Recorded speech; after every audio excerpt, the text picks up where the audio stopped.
Welcome to Monk's Temple. Find a comfortable space, and allow your awareness to settle into the rhythm of your own breath.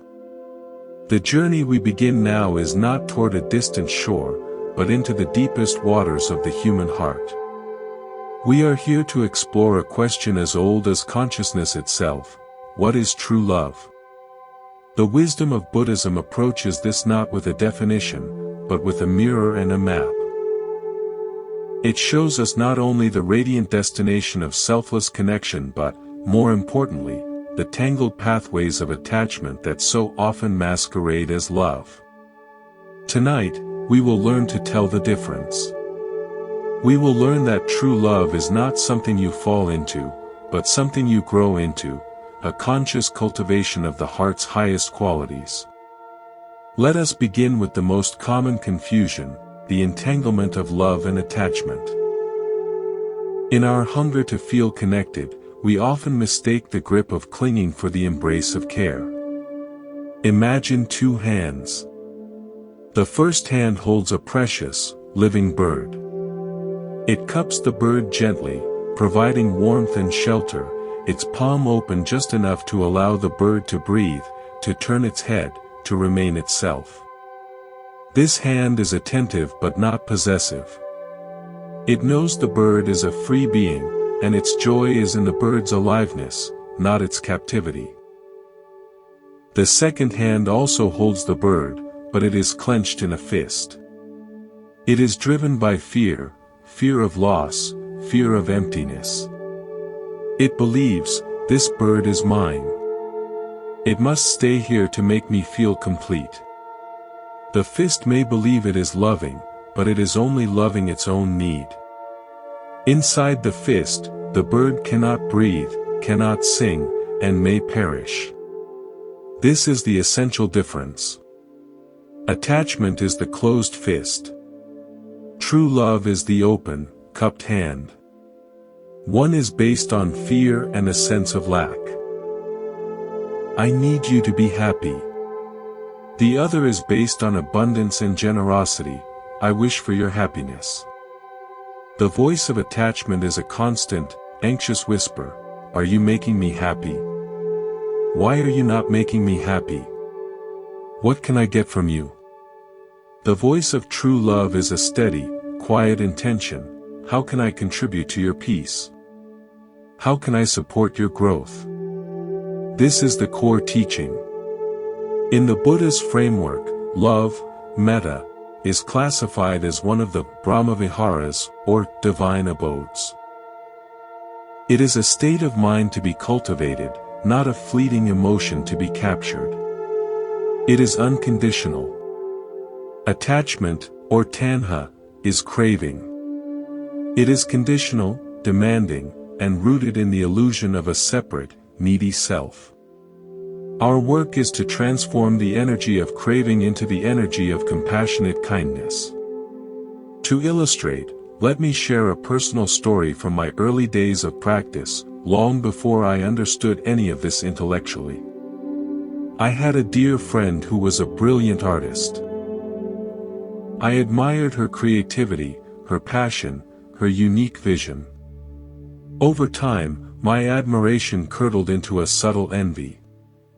I wanted to possess that light, to have it reflect on me and make me feel special and chosen. I started to give more, to do more, but with a hidden ledger in my heart.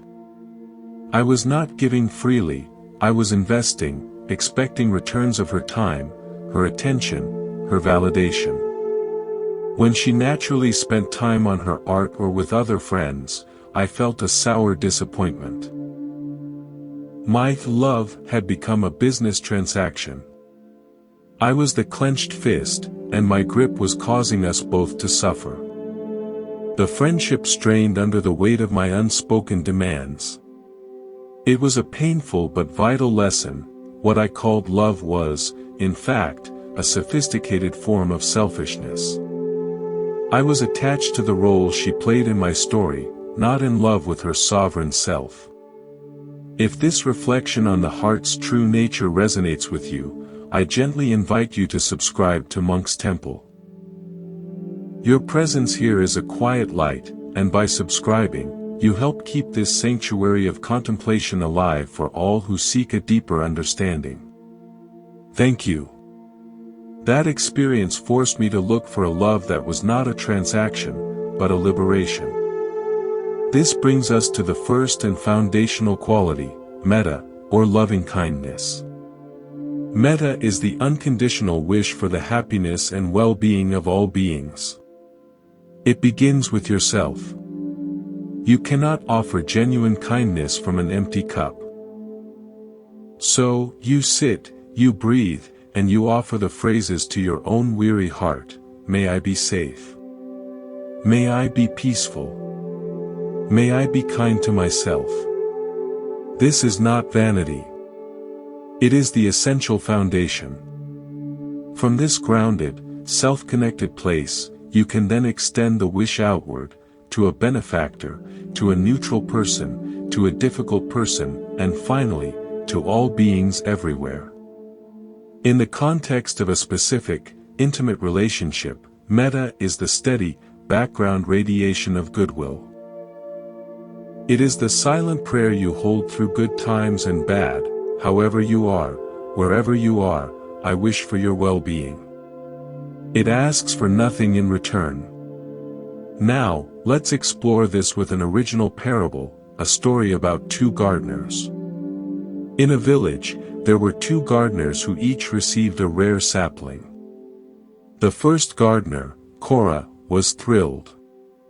She saw the sapling's potential for magnificent size and beautiful flowers. She loved it fiercely. But her love was for the future tree in her mind. She watered it obsessively, fearing any thirst. She fertilized it heavily, wanting accelerated growth. She pruned it aggressively into the shape she desired. The sapling, overwhelmed, began to yellow. Its roots, never allowed to search for water on their own, grew weak. Cora was devastated. I love you so much, she would say, why are you not thriving? Her love was a smothering force, an attachment to her own ideal. The second gardener, Eli, also loved his sapling. But he began by studying it. What kind of tree was it? What conditions did it naturally favor? He watered it mindfully, checking the soil's true need. He gave it sturdy support but allowed it to find its own balance.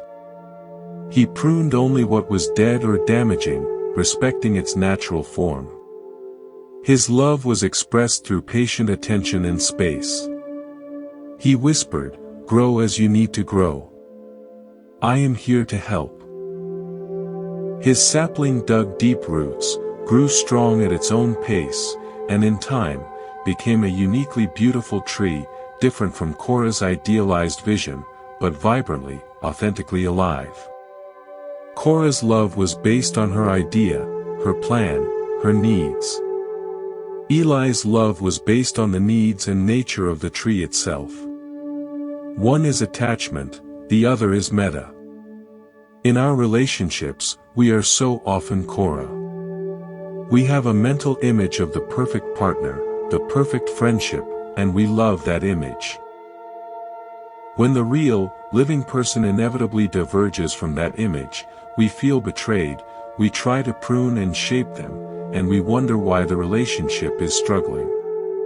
True love is Eli's way. It is the commitment to see, know, and nurture the authentic being in front of you, not the fantasy in your head. It is a love that makes space for the other to be themselves. This requires a profound shift from ownership to stewardship. You are not the owner of another person's heart. You are its honored guest, its tender steward. Your role is not to control the landscape, but to appreciate it, to help tend its gardens when invited, and to walk its paths with respect. This shift, from the mindset of an owner to the heart of a steward, is the first step on the path of true love. Let us continue to cultivate this garden of understanding. We have planted the seed of metta, loving kindness, the unconditional wish for happiness. But a garden needs more than sunlight. It needs rain to touch the depths. This brings us to the second divine abode, karuna, compassion. If metta is the warm wish for you to be free from suffering, karuna is the active, tender response when suffering is present. It is not pity, which maintains a safe, superior distance. Compassion means to suffer with. It is the courageous choice to allow another's pain to resonate within your own heart, not to be drowned by it, but to be moved by it into a state of shared humanity. In the landscape of love, karuna is the quality that allows intimacy to survive life's inevitable hardships. Anyone can share a sunny day. True connection is forged in the rain. But here, attachment often disguises itself as compassion. We confuse codependency, the need to be needed, to fix, to manage another's pain for our own sense of purpose, with genuine compassion. The difference lies in the center of gravity. Codependency asks, how can I fix this so I can feel better, so I can feel secure and needed?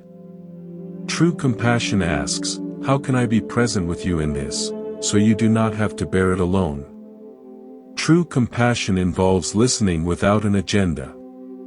It involves holding space without rushing to fill the silence with solutions. It involves the humility to acknowledge that you cannot take away another's chosen path of growth, even when it is painful, but you can walk beside it with a lantern. Let me share an original story about two healers. In a coastal village, there were two healers. The first, Nalin, was a brilliant surgeon. He could remove diseased tissue with precise skill. He saw pain as a problem to be solved, an enemy to be defeated. When a fisherman came to him with a deep sorrow in his heart, a grief no scalpel could touch, Nalin grew frustrated. He prescribed strong herbs to dull the feeling, he recommended distracting work, he tried to cut out the sadness by logic. Just don't think about it, he'd say. The fisherman left feeling more alone, as if his very human grief was a failure. The second healer, Anya, was an herbalist and a listener. She had no knives. When the same fisherman came to her, she simply invited him to sit by her hearth. She asked, "Where does the grief live in your body?" She gave him a tea not to erase the feeling, but to help him stay present with it. She listened as he spoke of his lost brother, not interrupting, not correcting, not trying to tie a neat bow on the story. She cried with him. Her healing was not in eradication, but in witnessing. She offered the compassion of shared presence. She didn't fix his grief, she honored it, and in doing so, made it bearable. That is karuna. In our closest relationships, we are often tempted to be Nalin. When our partner, child, or friend is in emotional pain, our own discomfort surges. We want to fix it, to solve it, to make the unpleasant feeling go away so our world can return to comfortable equilibrium. We offer quick advice, silver linings, or distractions. This is often more about managing our own anxiety than truly meeting the other in their pain. To practice karuna, we must learn to be Anya. We must learn to sit in the uncomfortable shared space, to say, "This is really hard. I am here. I am not afraid of your pain." This presence is the deepest medicine. Now, alongside compassion, true love requires a rarer, more beautiful quality, the ability to take delight in another's joy. This is the third Brahma Vihara, mudita, sympathetic or appreciative joy. Mudita is the ungrudging, unenvious happiness we feel at the happiness, success, and good fortune of others. It is the antidote to jealousy and comparison, the great poisons of attachment. Attachment operates from a mindset of scarcity. It sees the universe as a finite pie. If someone else gets a big slice, there is less for me. Therefore, another's joy, especially the joy of a loved one that does not directly involve us, can feel like a threat. You are so happy about your promotion, but what about the time you don't spend with me now? You are so close to that friend, does that mean you love me less? This is the voice of the clenched fist, terrified of any movement that might signal the bird's desire to fly. Mudita arises from a mindset of abundance, connected to the wisdom of non-separation. It understands that joy is not a finite resource. When someone you love is radiantly happy, that radiance illuminates your world too. Their success does not diminish you, it adds to the collective light in which you both exist. To feel genuine joy for their joy is to celebrate your interconnectedness. It is the ultimate expression of a selfless love. Consider this original fable of two neighboring villages sharing a mountain. The mountain had two sides. On the sunny south side, Village A's orchards always bore fruit first. On the north side, Village B's harvest came weeks later. For generations, Village B would look over the ridge with bitterness as they saw the early bounty of Village A. They felt cheated by the sun.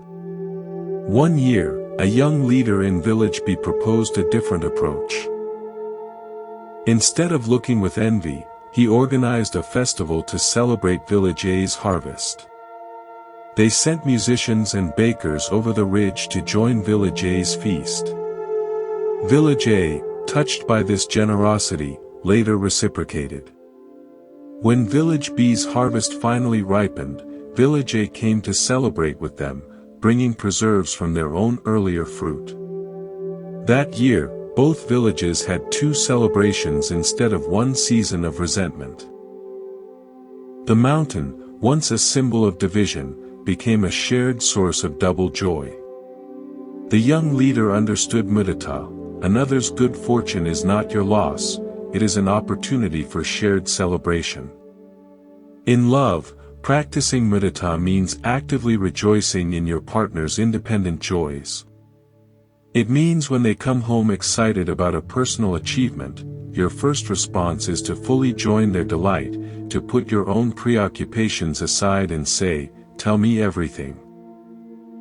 I am so happy for you." It means feeling glad that they have loving friendships, fulfilling hobbies, and successes that are theirs alone. This security is the mark of a mature, unattached love. It says, "My happiness for you is not contingent on you including me in every single joy. Your flourishing is my delight." Together, metta, karuna, and mudita form a powerful triad. But to hold them steady through life's storms, we need the balancing force of the fourth abode, upekkha, equanimity. Often misconstrued as detachment or indifference, true upekkha is the calm, balanced heart in the midst of life's inevitable ups and downs. It is the wisdom that understands cause and effect, and the nature of impermanence. It allows us to love deeply without being tyrannized by the constant change within and around us. Upekkha in love is the understanding that you are not the author of another person's story. You are a beloved character, perhaps a guiding one, but you cannot control their choices, their growth, or their path. It is the love that says, "I am here with unwavering goodwill, but I release my need for you to be a certain way for my peace of mind." This is not coldness. It is the spaciousness that allows the other to breathe, to grow, to make mistakes, and to find their own way. It is the open hand, not the clenched fist, applied to the outcomes of the heart. Imagine a master sailor on a vast ocean. She loves her ship, her crew, the journey. She pours metta into her care for all. She feels karuna when a crew member is ill. She feels mudita when they sight a beautiful, unexpected island. But she also has upekkha. She knows she does not control the wind or the waves. A storm may come. She does not rage against the ocean or blame the sky. She adjusts the sails, she steadies the helm, she does what is skillful, and she maintains a calm, clear mind amidst the chaos. Her equanimity is not a lack of care, it is the deepest form of care, a steady, competent presence that does not add the fuel of panic to the fire of crisis. In relationships, upekkha is what allows us to navigate conflicts without crumbling, to face changes without panic, to love without the desperate need for guarantees. It is the foundation for trust. Trust not that the other will never change, but that your own heart can remain kind, clear, and balanced through all changes. These four immeasurables, metta, karuna, mudita, upekkha, are not just feelings. They are practices. They are choices we make again and again, training the heart away from its habitual clinging and toward its inherent, boundless nature. Let us journey further, from the qualities of the heart to the very nature of reality that wisdom must see clearly. The Buddha's most penetrating insights, anicca, impermanence, dukkha, the unsatisfactoriness of clinging, and anatta, non-self, are not philosophical abstractions to be debated. They are the very lenses that bring the picture of true love into sharp, liberating focus. Without this wisdom, even our kindest intentions can become subtle prisons. Let us start with anicca. Everything that has a beginning has an end. Every feeling, every situation, every cell in our body, every dynamic in a relationship is in a constant, fluid state of change. Resistance to this fundamental truth is the engine of all suffering, especially in love. Attachment is, at its core, a rebellion against anicca. We meet someone and a beautiful feeling arises. Attachment immediately whispers, this. I want this forever. Freeze this moment. Make this person and this feeling permanent. We build an identity around the relationship, a future based on its continuation. Then, when change inevitably occurs, a mood shifts, an interest diverges, a difficult phase arises, we experience it not as the natural flow of life, but as a personal betrayal. We feel the relationship is failing because it is not holding still. We are like a person trying to build a permanent house on a flowing river, and then blaming the river for the constant flooding. True love, informed by the wisdom of impermanence, does not fight the current. It learns to swim, to float, to appreciate the ever-changing scenery from the boat. It loves the river because it flows. It cherishes each moment of connection with a poignant sweetness, knowing it is unique and fleeting. This does not make love morbid or hesitant, it makes it incredibly present and alive. You listen more deeply now. You appreciate the simple shared silence now. You are less likely to sacrifice this present moment on the altar of anxiety about a future you cannot control. You love the actual, living person in front of you, not the static portrait you've hung in the gallery of your mind. Let me illustrate this with an original story about a master potter and her apprentice. The master potter, Sora, was famed for her ability to capture the moment in clay. She would make vases that seemed to hold a specific, perfect shape for eternity. Her apprentice, Kaito, was talented but restless. He loved the wheel, the feeling of the spinning, wet clay. He would make a beautiful form, but instead of firing it to permanence, he would often collapse it back into a lump and start again. Sora was exasperated. You must learn to finish. To make something lasting, she would say. One day, a great teacher visited. He watched Sora create a perfect, symmetrical vase, a monument to stillness. He then watched Kaido create a lovely, asymmetrical bowl, smile at it, and then gently press his thumb into its side, reshaping it into something entirely different. The teacher asked Kaido, "Why do you destroy your beautiful work?" Kaido replied, "I don't destroy it, sir. I just didn't want to imprison it. The beauty was in the making, in the potential. Now the beauty is in this new possibility." The teacher then turned to Sora. "Your vase is perfect. It will last 1,000 years. What does it hold?" Sora said, "Whatever one puts in it, water, flowers, scrolls." The teacher asked, "And when the water evaporates, the flowers wilt, and the scrolls turn to dust, what will it hold then?" Sora was silent. "It will hold its past," the teacher said softly. "It will hold the memory of a shape it can no longer change. Kaido's clay still holds its future. It is still alive." The teacher continued, "To love a person is to love like Kaido loves his clay. You must love the living, changing potential, not the fired, finished vase of your expectations. You must have the courage to let the form change, even collapse, trusting that new, unforeseen beauty can arise from the same essential material. To insist on a permanent form is to love a ghost." Sora understood. Her attachment was to the finished product, the frozen moment. Kaido's love was for the process, the life, the inherent impermanence of the clay itself. In relationships, we are often Soras. We want the relationship to reach a finished state, engagement, marriage, a certain level of intimacy, and then remain that way, forever fixed and secure. When it naturally continues to change and evolve, we panic.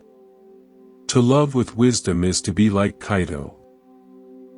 To love the living process of the other person, to be open to the relationship reshaping itself over time, to find beauty not in its permanence but in its aliveness. This directly leads us to anatta, the teaching of non-self. This is the most profound and challenging key. It reveals that what we call I, me, mine, the central character of our personal drama, is not a solid, independent, permanent entity. It is a dynamic, ever-changing process, a confluence of physical elements, sensations, perceptions, mental formations, and consciousness. There is no unchanging kernel of self at the center that can truly possess or be possessed. In the realm of love, the illusion of anatta is the source of our greatest confusion. We believe, I, a solid self, love you, a solid other. Now you are mine, and I am yours. This sets up a duality, a contract between two separate entities, which inevitably leads to negotiation, expectation, and a fear of loss of that other, who completes me. This is the foundation of attachment. True love, glimpsing anatta, begins to see through this illusion. It sees that love is not a transaction between two isolated fortresses. It is more like the meeting of two rivers. Where they converge, it is hard to say where one ends and the other begins. The waters mingle, they support the same fish, they reflect the same sky. There is interconnection, interbeing, but not annihilation. The rivers retain their flow, their direction, their unique sources, yet they are part of a larger, shared body of water. Loving with this understanding, you do not seek to possess the other river. You appreciate its unique course, and you find joy in the shared journey downstream. You care for its waters because they are part of the whole in which you also exist. Your well-being and theirs are seen as intertwined, not as a trade. This dissolves the toxic idea of ownership in love. You cannot own a river. You can only be in relationship with it, respect it, care for its health, and enjoy its presence. When you stop trying to be the owner of your beloved and become instead a devoted companion to their journey, you are loving with wisdom. This is the love that liberates. The final piece of wisdom is understanding dukkha in this context. Dukkha is often translated as suffering, but it more accurately refers to the pervasive stress, unease, and unsatisfactoriness that comes from clinging to what is impermanent and not self. The pain in our relationships is rarely about love itself. It is about the dukkha generated when our attachment, our craving for permanence and ownership, bumps against the hard reality of anicca and anatta. The pain is in the clenched fist, not in the bird. When we feel hurt, jealous, or neglected, wisdom invites us to ask, where is the clinging? What impermanent thing am I demanding stay the same? What sense of me and mine is feeling threatened? The answer is always found in attachment, not in love. Love, pure metta and karuna, does not cause suffering. It is the clinging to the forms, the outcomes, and the stories that causes the wound. This framework, seeing impermanence, seeing the insubstantiality of the self, and seeing how clinging to these illusions causes pain, is the ultimate protection for the heart. It allows you to engage in love fully, passionately, and kindly, with a simultaneous, profound letting go. You give your entire heart, yet you hold it lightly. This is the great paradox, the art of loving without shackles. Let us now bring these profound principles down from the mountain of theory and into the valley of daily life. How do we practice this true love? It begins with a commitment to mindfulness, to becoming a compassionate witness to our own heart's habits. Before we can love another wisely, we must first learn to sit with the one who loves and clings, ourselves. The practice starts in solitude, in the quiet moments of self-observation. Sit with your own longing. When you feel that ache for connection, that yearning for a specific person's attention or affection, do not rush to satisfy it or condemn it. Simply notice it. Greet it with curiosity. Ah, here is the feeling of wanting. Here is the sense of lack. See it as a passing weather pattern in the sky of your mind, not as the truth of who you are. This mindful gap between the feeling and your identification with it is where freedom grows.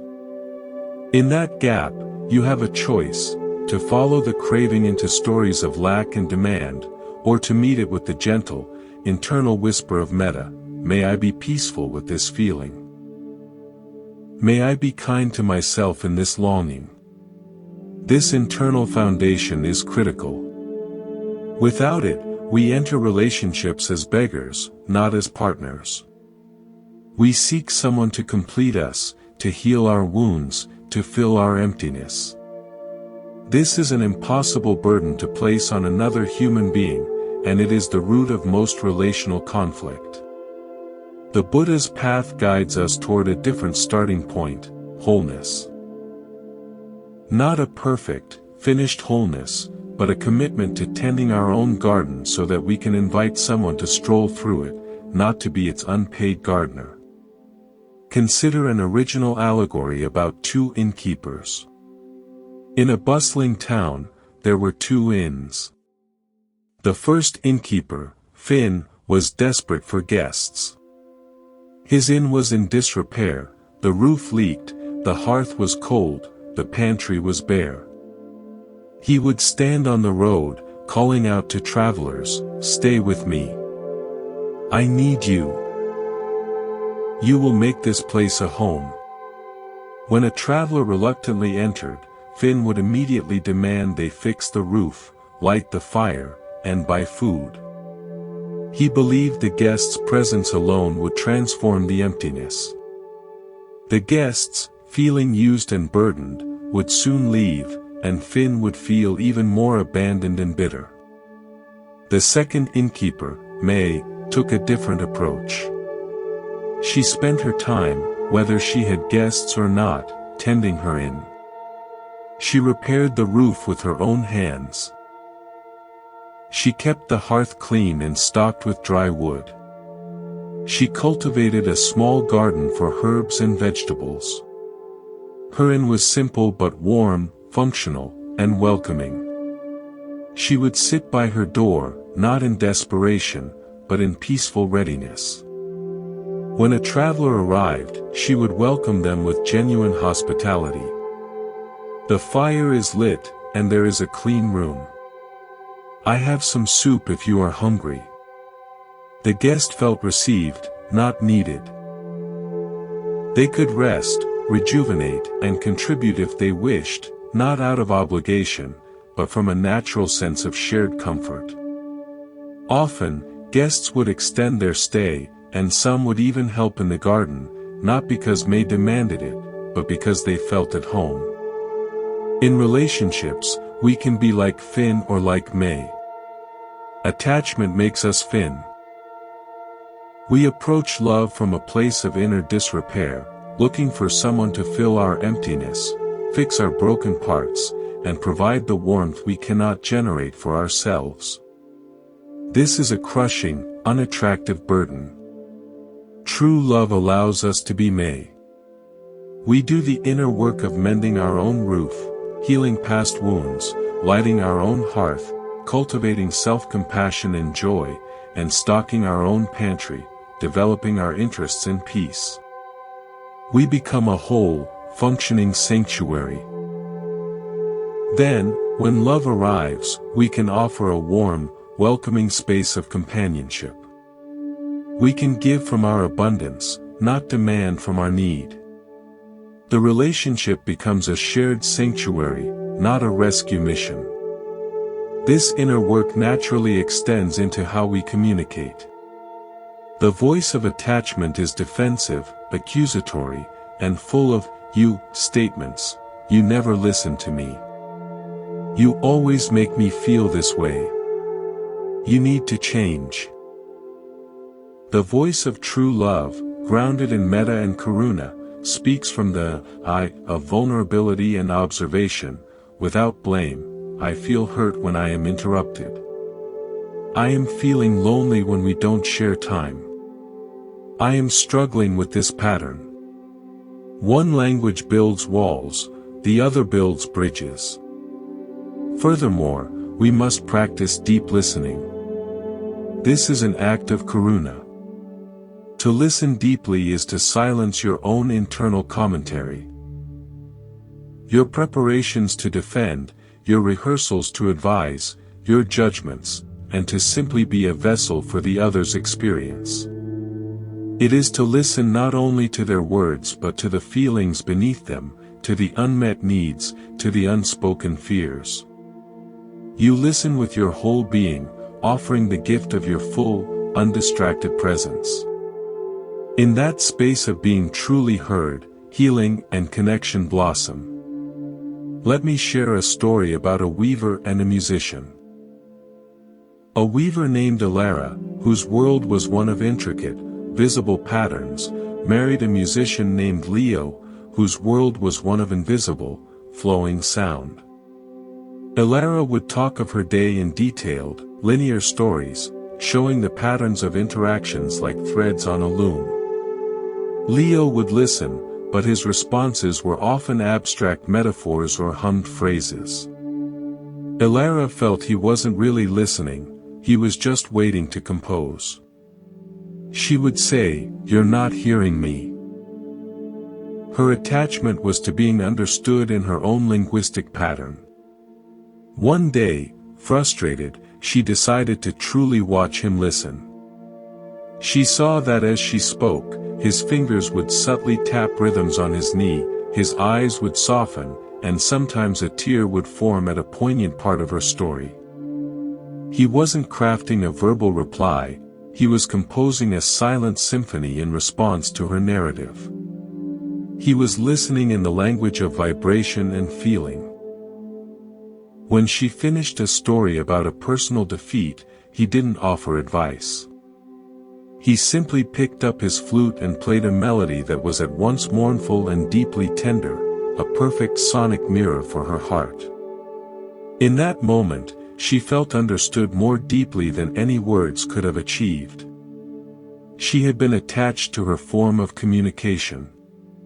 True love required her to expand her capacity to receive his. Deep listening meant perceiving the essence, not just the form. Now, let's address a crucial aspect: love in the face of endings or betrayal. The wisdom of Buddhism does not promise that true love will prevent pain or ensure that relationships last forever. Life is impermanent. What it offers is a way to hold pain without being destroyed by it, and a way to part without poisoning the past with hatred. When a relationship ends, attachment reacts with devastation, blame, and a story of permanent loss. It clings to the ghost of what was, fueling bitterness. Wisdom, married with true love, allows for a grief that is clean. It honors the love that was given and received. It acknowledges the pain of the ending without weaving a narrative of victimhood or villainy. It asks, what did I learn? How did I grow? How can I wish this person well on their path, even if it diverges from mine? This is the ultimate practice of metta and upekkha combined. It is releasing the clenched fist, even when the bird has already flown, and blessing its flight. This doesn't mean the grief isn't profound. It means the grief is not compounded by resentment. It is a mourning that, in time, leaves the heart scarred but open, not scarred and sealed shut. The practice of true love, therefore, is a lifelong cultivation. It is not a state you achieve but a direction you travel. Each moment offers a choice: will I cling, or will I love? Will I demand, or will I give? Will I see this person as a character in my story, or as a sovereign being on their own sacred journey? As we continue, let us explore the application of these principles through more original stories, each a lantern on the path. Remember, the Buddha's teachings were often delivered through parables, because the heart understands story in a way the intellect alone cannot grasp. In a city of tall spires, there lived a man named Eris who was a master kite flyer. His kites were breathtaking. Complex dragons, elegant birds, intricate geometric wonders. He was renowned for his control. He used strong line and knew every trick of the wind. He loved his kites, but his love was one of mastery and possession. He would grow angry if a breeze threatened to tangle his lines or carry his kite to a neighboring roof. His joy was contingent on absolute control.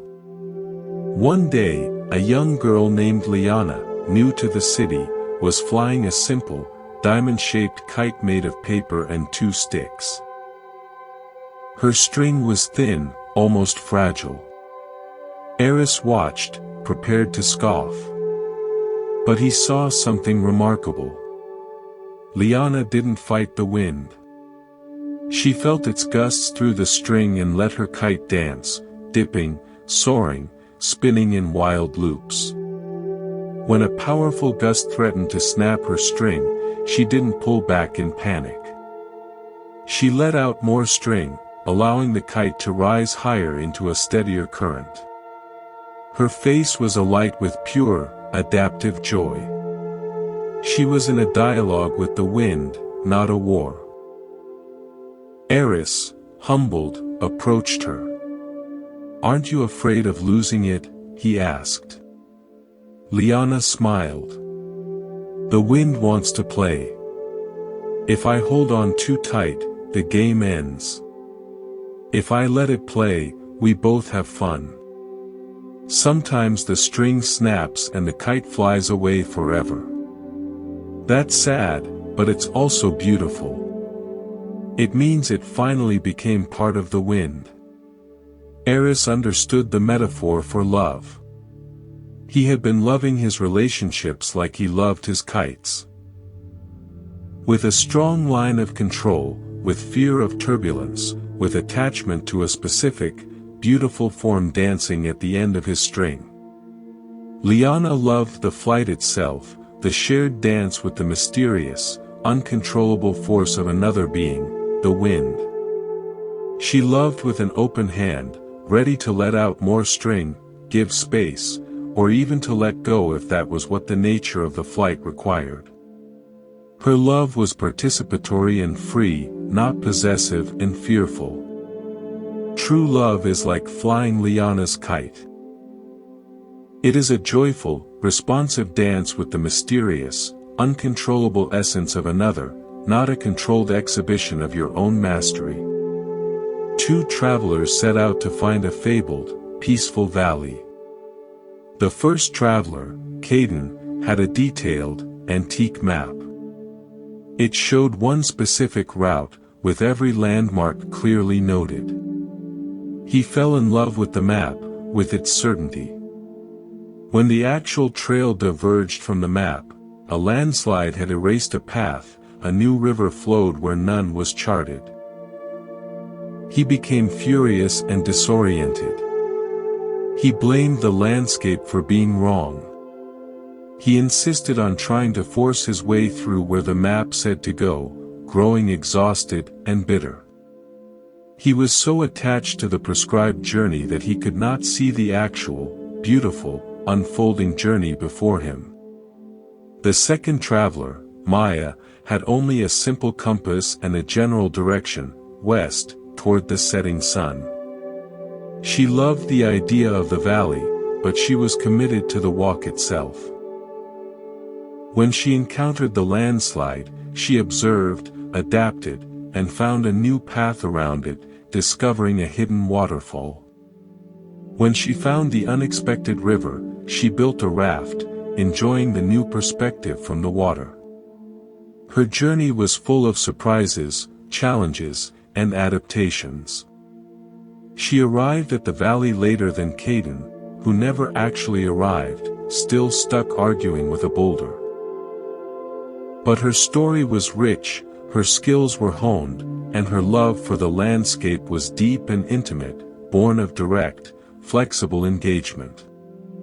In love, we often have a map, our ideal of how a relationship should progress, first dates, commitment, milestones, a specific vision of shared life. We fall in love with this map.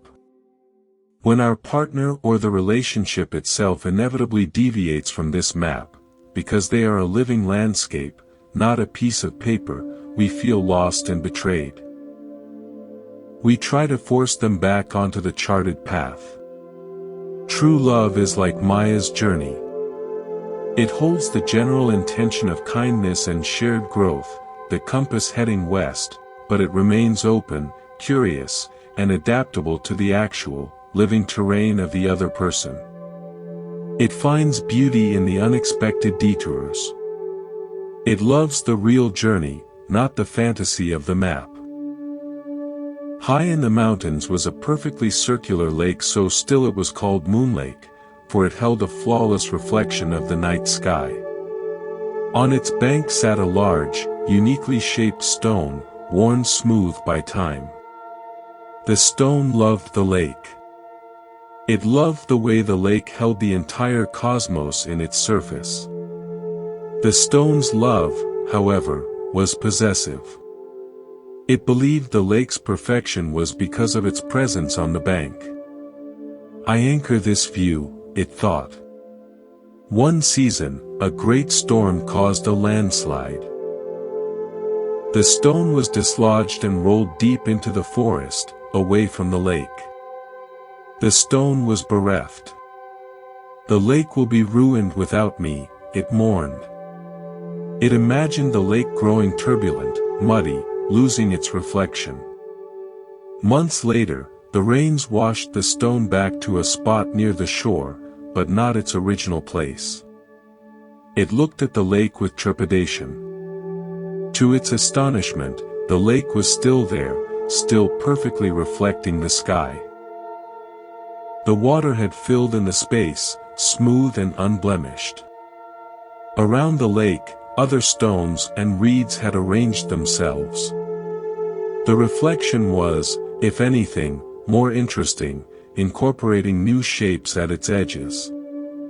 The lake was peaceful. It had not been defined by the presence of one stone. It was defined by its own deep, still nature. The stone experienced a profound realization. Its love had been arrogant. It had not loved the lake, it had loved its own role in the lake's story. True love would have been to appreciate the lake's inherent stillness and capacity to reflect, from wherever it sat. The lake did not need the stone to be complete. The stone could enjoy the lake's beauty without the illusion that it was the cause of it. In our relationships, we can be like the stone. We believe our partner's beauty, peace, or happiness is dependent on our presence, our actions, our love. This is a subtle arrogance of attachment. True love recognizes the inherent wholeness and capacity for peace within the other. We do not complete them. We appreciate their intrinsic completeness. Our presence can be a supportive condition, like a stone on the bank, but we are not the source of their lake. This understanding fosters humility and a love that is admiring and supportive, rather than needy and controlling. These stories are not mere fables. They are mirrors. As you listen, see if you can recognize the Caden, the Eris, the stone within your own patterns of relating. This recognition, without judgment, is the beginning of change. It is the moment you see the clenched fist and, with a breath, begin to relax it. The practice is to catch yourself in the act of mapping, controlling, or claiming ownership. In that moment, pause. Breathe. Remember the kite flyer who dances with the wind. Remember the traveler with only a compass. Remember the stone that learned to admire the lake's own nature. And gently, choose a different way, the way of the open hand, the adaptable journey, the humble appreciation. Let us deepen our exploration with more stories, as we weave the fabric of understanding with threads of parable and personal insight. The Buddha's wisdom is not a dry text, it is a living water that flows through the landscapes of our own lives, and we must learn to recognize its taste in our daily experiences. In a lush forest, there lived a songbird with a voice of extraordinary beauty. Her melodies were so pure they seemed to make the leaves shimmer. A quiet, ancient oak tree in the center of the forest loved her song more than anything. The oak's love, however, became a quiet demand. It began to believe the forest itself was only beautiful because of the bird's song. When the bird would fly to other parts of the forest to sing, the oak would feel a deep emptiness and resentment. "Why do you leave me?" its rustling leaves seemed to say. "My world is gray without your song." The songbird, sensitive to the oak's silent need, began to feel a weight. Her singing near the oak became deliberate, an obligation, and slowly lost its spontaneous joy. One day, exhausted by this invisible burden, she flew a great distance away and did not sing at all for a season. The oak was devastated, believing the beauty of its world had vanished. In the deep silence, however, something else happened. The oak, forced to listen beyond its own expectation, began to hear the symphony it had ignored, the whisper of the wind through pine needles, the chatter of a distant creek, the chorus of crickets at dusk, the deep, almost inaudible hum of the earth itself.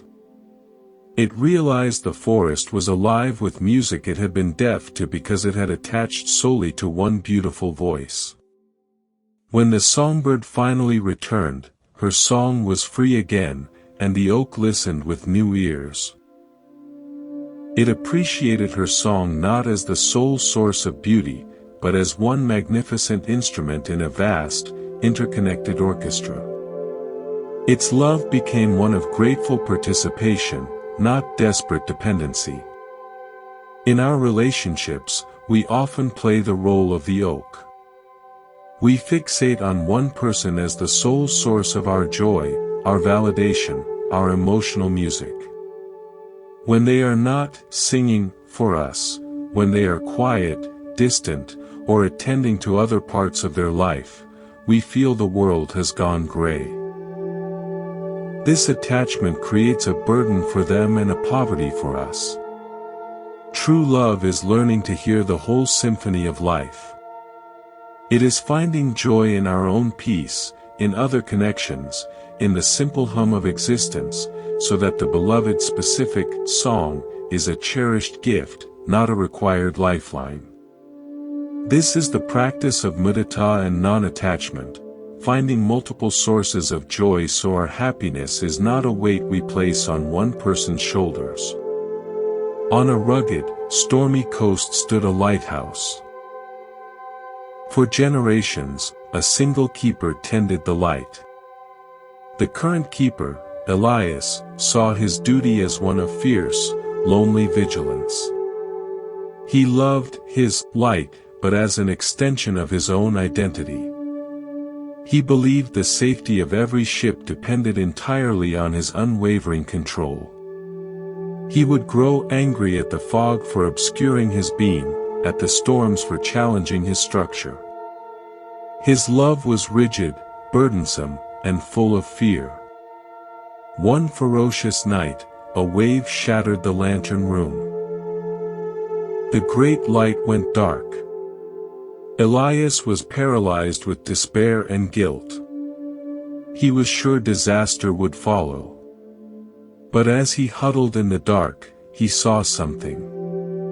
On the horizon, he saw the gentle, steady lights of other lighthouses, each marking a different point on the coast. He saw the stars break through the clouds, offering ancient navigation. He saw a ship, using its own lamps and compass, carefully picking its way through the channel. The world did not end because his one light went out. The safety of ships was a network, not a single point. When his light was repaired, Elias's relationship to it changed utterly. He still tended it with great care, but now he saw it as part of a greater whole, one vital point in a constellation of guidance. His love for the light became calmer, more humble, and more connected. He no longer raged against the fog, he simply kept the light as bright as he could, trusting in the wider network and the sailor's own skill. This is a metaphor for love and responsibility. In attachment, we often act as Elias the keeper, believing we are solely responsible for another person's happiness, safety, or emotional state. We burn ourselves out with this impossible burden, and we grow resentful when the storms of their own life obscure our efforts. True love understands we are one lighthouse on their coast. We offer our steady, kind presence, our light of metta and karuna. But we also trust in their own inner resources, in the other supportive lights in their life, friends, family, their own wisdom, and in the natural process of their journey. We do our part with love, but we release the arrogant, exhausting belief that we are the sole source of their safety. This is upekkha, equanimity, in action. A master weaver, Sena, was creating a magnificent tapestry for a temple. It depicted a complex, interconnected forest. One day, she noticed a single thread in the center had come loose, threatening to unravel a whole section. Attachment and panic arose. Her love for the perfect, finished product was so strong that she frantically tried to reweave it, pulling the thread tight, forcing it back into place. But the tension only distorted the pattern and made other threads fray. The more she forced, the more damage she did. Exhausted and heartbroken, she finally sat back and simply observed the loose thread. In her stillness, she had a thought. Instead of seeing it as a flaw to be forced back into a preconceived pattern, what if it was part of the design? With a calm mind, she began to work with the loose thread. She wove it into a new, subtle pattern, a small, unexpected vine curling around a tree trunk. It was different from her original plan, but it was beautiful, organic, and it integrated the flaw perfectly.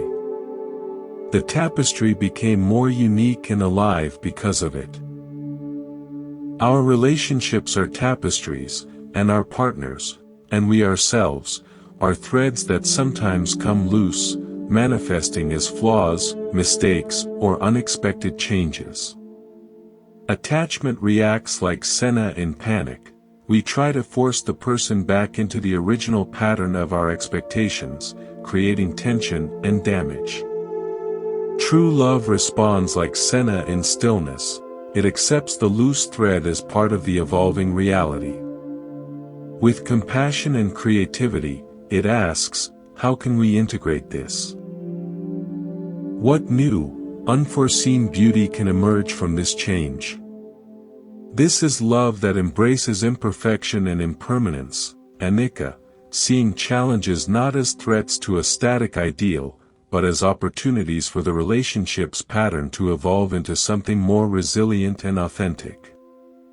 These stories guide us toward a love that is less about sculpting and more about gardening, less about building a fortress and more about tending a living ecosystem.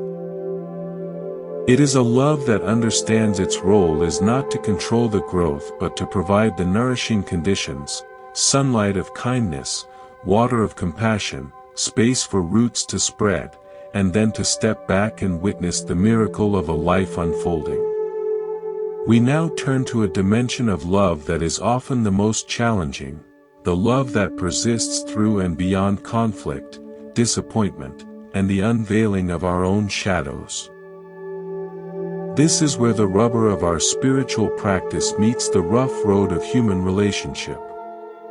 It is easy to feel metta when the sun is shining and the connection is smooth. The true test is in the storm. The first insight from Buddhism here is that conflict is often not between two people, but between two sets of attachments. My attachment to being right clashes with your attachment to being understood. My attachment to comfort clashes with your attachment to spontaneity.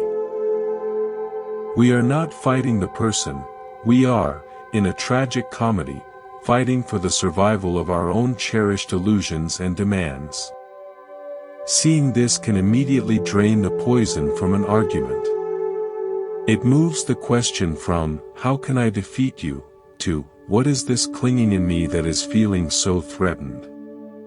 This requires a practice called vipassana, clear seeing. In the heat of emotion, if you can create even a sliver of a pause, ask yourself, what am I truly clinging to right now? Is it my self-image? Is it my plan for how this evening should go? Is it my need to feel secure?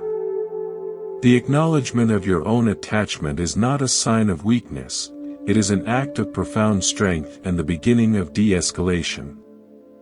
Let me share an original story about two master chefs. In a renowned kitchen, two chefs, Kale and Ren, were partners. Kale was a classicist, devoted to tradition, precise measurements, and time-honored techniques.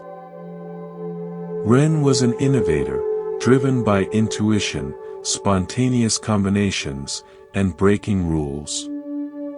For a while, their differences created a famous and exciting cuisine. But tension grew. Kale would seethe when Ren would ruin a classic sauce with an unorthodox ingredient. Ren would resent Kale for stifling creativity with rigid rules. Their arguments were legendary, each attached to their own vision of what great food should be.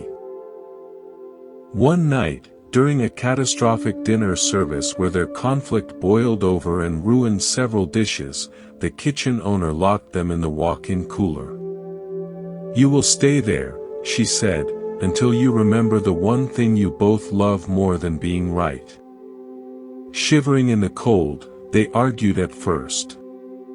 Then, exhausted and hungry, they fell silent. In the quiet, Kale noticed the pure, clean scent of the herbs. Ren noticed the perfect geometry of the stacked produce. Kale finally muttered, "The heirloom tomatoes, they would make a perfect, simple concassé."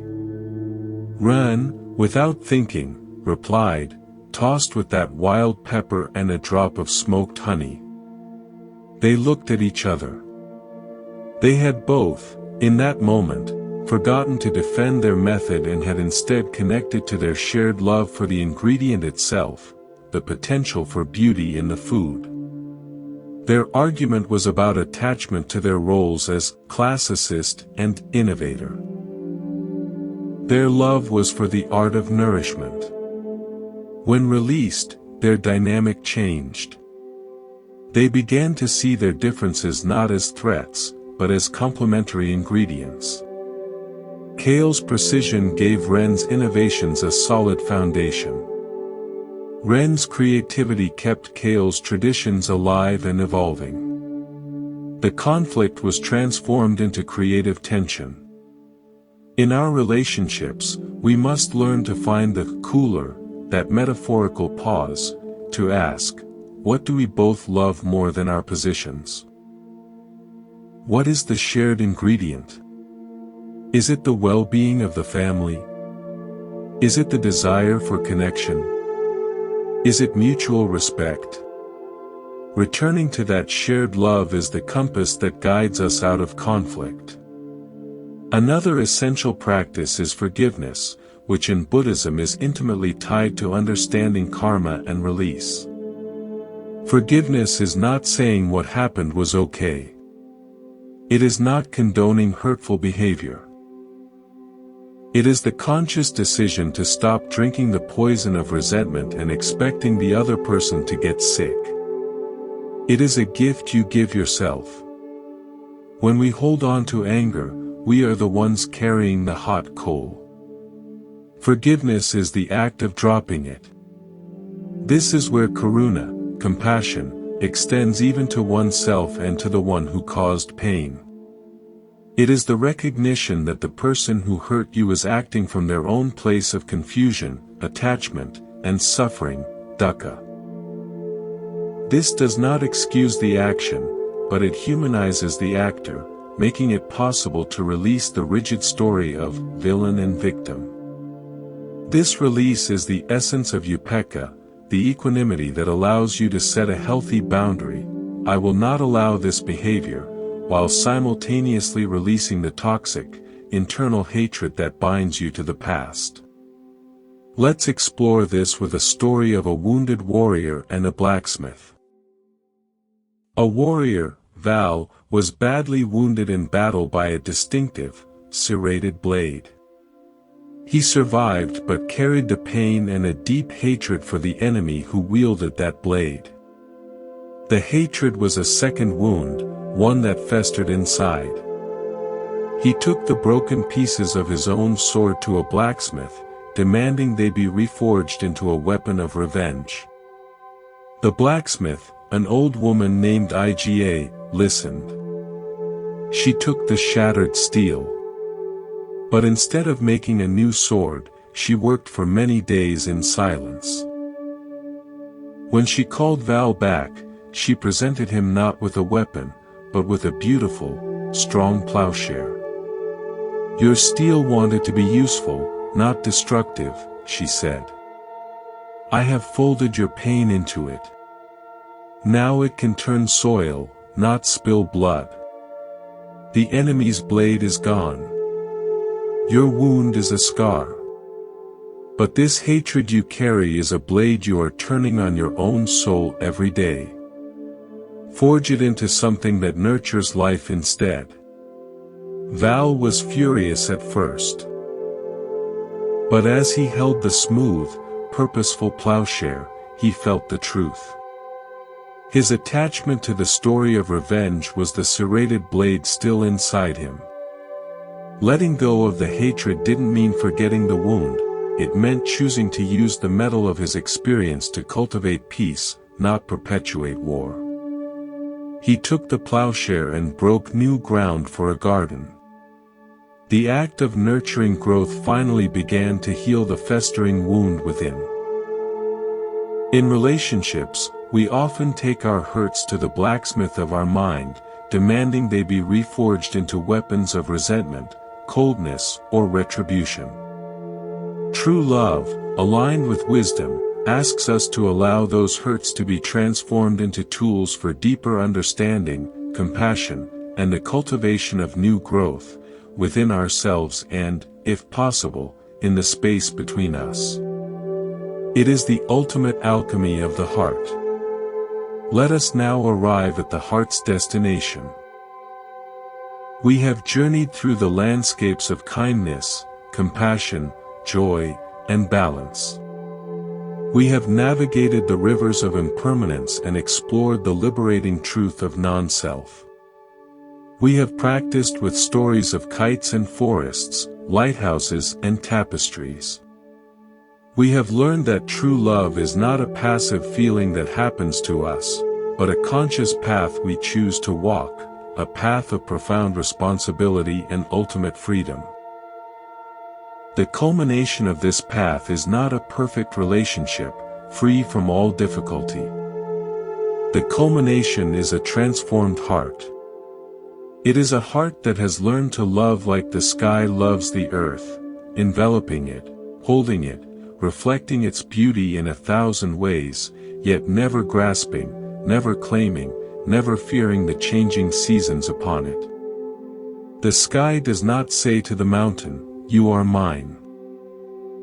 It simply allows the mountain to be, and in that vast, generous allowance, their relationship defines the horizon. This is the love the Buddha embodied and taught. It is a love that has made peace with the fundamental truths of existence. It understands that to love someone is to grant them the supreme dignity of their own journey. It is to say, in the silent language of the soul, I cherish you. I will stand beside you with kindness and care. I will celebrate your joys and share your sorrows. I will offer my best self to our shared path. And I simultaneously release you, from my expectations, from my demands, from the burden of my unmet needs. I release you to be exactly who you are, to grow as you must, and to walk your path with my unwavering well wishes, whether it runs beside mine or diverges into the forest. This love is both the most vulnerable and the most invincible strength. It is vulnerable because it offers everything without guarantee. It is invincible because its source is not the other person's behavior, but your own cultivated, unshakable wellspring of metta. No outer circumstance can destroy a love that is given freely as a gift, not traded as a contract. So, what remains for us is practice. Moment to moment, breath to breath practice. Begin each morning by touching your own heart with kindness. May I be peaceful. May I be a vessel of love today. Throughout your day, when you interact with anyone, the stranger who serves you coffee, the colleague, the family member, pause for one breath to silently wish them well. May you be happy. This trains the muscle of selfless intention. In your closest relationships, practice deep listening. When your loved one speaks, let your only goal be to understand the world behind their eyes. Before reacting in conflict, create that cooler of a pause. Ask the two liberating questions. What am I clinging to right now, and what do we both love more than this argument? When joy arises for them, lean into it.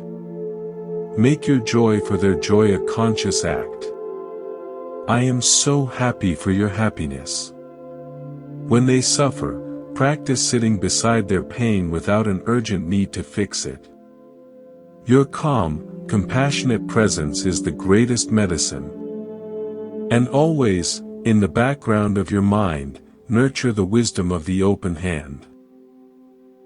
See the impermanence in the beautiful moment, and love it more fiercely for its fleetingness. See the illusion of a fixed, separate self in you and in them, and instead feel the interconnection, the shared dance of cause and effect. When fear or pain arises, trace it back to a point of clinging, and gently, with a breath, release your grip. This path of true love is the path of the Bodhisattva. One who chooses to remain in the world of relationships not out of need, but out of boundless, compassionate generosity. Your life becomes an offering. Your love becomes a sanctuary you carry within you and extend outward. As we close, carry this final, simple image with you. Imagine your heart is not a container to be filled by others, but a sun. Its nature is to shine. It does not shine because someone deserves its light, it shines because shining is its essence. Let your love be like that sunlight, warm, consistent, freely given, asking nothing in return, nurturing all it touches, and ultimately, incapable of being owned or contained. Thank you for walking this path with me at Monk's Temple. May your heart be light. May your love be wise. May you find peace in the giving, and freedom in the release. Go in kindness.